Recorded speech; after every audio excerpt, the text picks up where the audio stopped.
Donc c'est la troisième fois depuis le début de la mandature que l'exécutif cherche à changer les règles de la démocratie participative. Donc après le budget participatif et les conseils de quartier, voici une délibération cadre portant sur une nouvelle approche de la participation citoyenne et de la vie associative au cœur d'une démocratie parisienne renouvelée. Admirez la novlangue. Vous nous proposez ce soir la création ou la modification de 3 instances. Donc tout d'abord, notre collègue Jean-Pierre Corsia l'a rappelé, la création d'une assemblée citoyenne parisienne, une sorte de soviet local de 50 membres, à la fois permanent et délibératif. Alors j'ai quand même envie de vous demander, à quoi sert le Conseil de Paris? À quoi servons-nous dans les arrondissements alors que nous ne sommes même pas une assemblée délibérative de plein exercice? À quoi servent les 22 élus du Conseil du 11e arrondissement qui ne sont pas conseillers de Paris et qui se retrouveront demain avec moins de prérogatives et d'accès aux services qu'une assemblée non élue? À quoi servent les conseils de quartier qui ont pourtant la même mission que celle que vous voulez donner à cette assemblée citoyenne, qui, elle, est prévue par la loi? Votre projet ne vise ni plus ni moins qu'à contourner les élus des conseils d'arrondissement et du Conseil de Paris, qui, je le rappelle, eux ont reçu un mandat des Parisiens lors d'un suffrage universel ouvert à tous les citoyens inscrits de plus de 18 ans. Donc face à une majorité qui se délite et une opposition qui est devenue, rappelons-le, le premier groupe au Conseil de Paris, la maire de Paris a donc décidé de supprimer les élus. Il en est de même pour les conseils de quartier. C'est vrai qu'ils sont de moins en moins tendres avec la politique municipale. L'exécutif choisit de les marginaliser.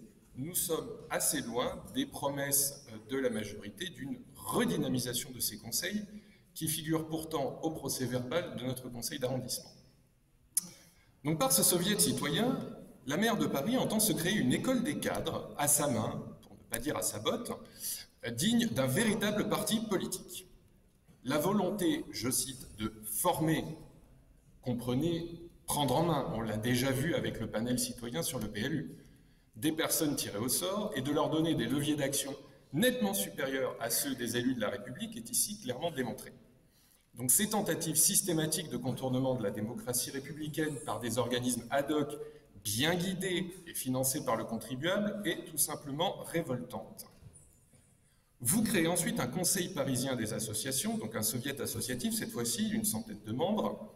Là, j'ai juste envie de vous demander à quoi sert le SICA.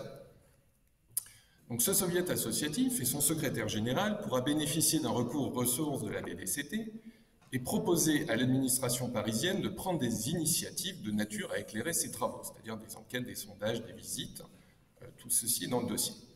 Des facilités logistiques dans l'exécution de sa mission qui pourraient faire pâlir d'envie les élus d'arrondissement. Donc à nouveau le même argumentaire que celui que je viens de vous faire, la maire de Paris se crée une assemblée bien docile, bien formée, selon la terminologie de la délibération, pour contourner des élus qui ne veulent pas se plier à ces 4 volontés.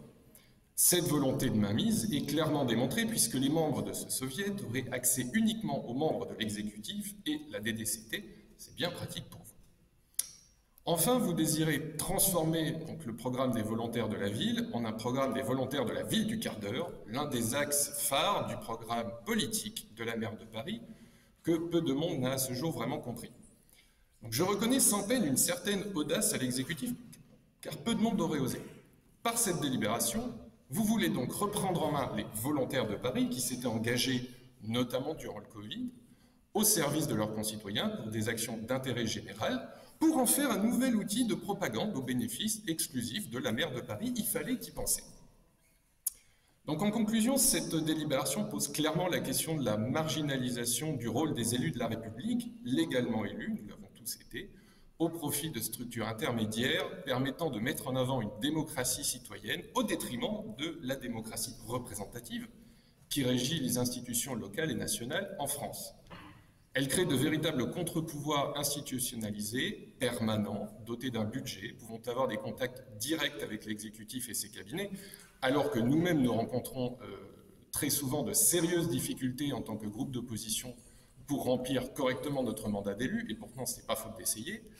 De surcroît, elle tend également à marginaliser les conseils de quartier, qui étaient jadis l'instrument du pouvoir municipal et désormais de plus en plus le lieu de sa contestation, au profit de nouveaux organes, probablement plus dociles et mieux choisis.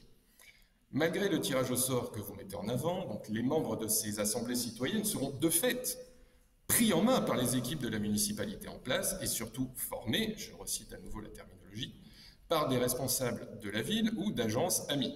Vous comprendrez sans peine que notre groupe s'oppose à cette délibération. Je souhaiterais enfin rapidement ajouter que j'ai du mal à discerner l'argument justifiant l'utilisation de la procédure d'urgence sur cette délibération, dont le projet nous a été transmis un vendredi soir à 17h30. Une délibération cadre de cette importance, et elle a vocation notamment à susciter le débat, aurait très bien pu attendre le prochain conseil d'arrondissement et donc le prochain conseil de Paris, à moins bien sûr que l'exécutif parisien ait pensé noyer le poisson dans l'avalanche de documents qui ont été transmis aux arrondissements. L'urgence, c'est peut-être ailleurs, comme celle de mettre rapidement en œuvre cette école des cadres et la force de propagande de la maire de Paris dans le cadre d'une campagne présidentielle qui périclite.